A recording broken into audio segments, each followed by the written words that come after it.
Салам алейкум. Вот хотим вам показать сегодняшние наши находки петроглифов. Если раньше мы обычно их находили благодаря охотникам, пастухам или чисто сами выискивали, то вот сейчас уже даже друзья из Фейсбука подключились. Именно вот туда я попал благодаря Индиеву Руслану.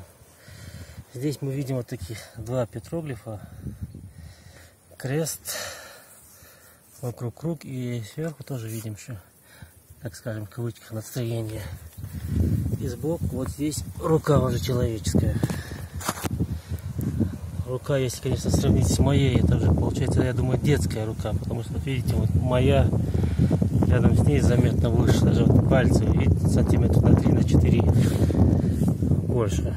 И ну, сам в отпечаток рука не вложивается. Это, скорее всего, рука подростка. Здесь, конечно, плохо видно, но, как видим, вот пальцы и локоть. То есть рука с локотью. Давайте я немножко водой ее волю. Вода на такой высоте, конечно, большой дефицит. И обливать ее немножко жалко, но все равно, чтобы немножко было лучше видно, видите, немножко более стало лучше проявляться. И здесь то же самое сделаем. Жалко воду, но делать нечего. Вот так немножко, я думаю, лучше видно. Что это и для чего это вот здесь именно на камне это нанесли, я не знаю.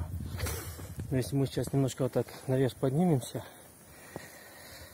то вон там, я не знаю, отсюда видно будет, видны деятельности человеческих рук.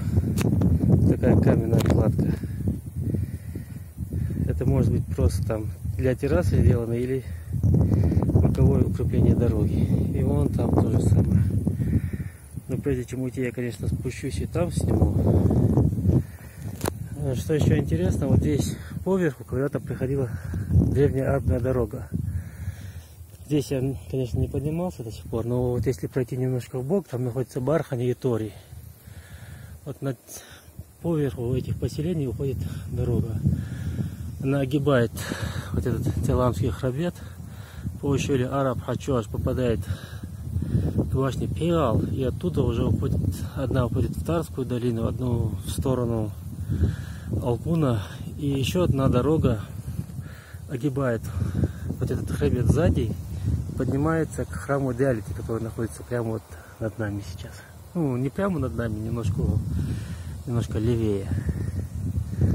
Возможно, здесь вот так проходил когда-то эта дорога, и поэтому вот эти знаки здесь и были нарисованы.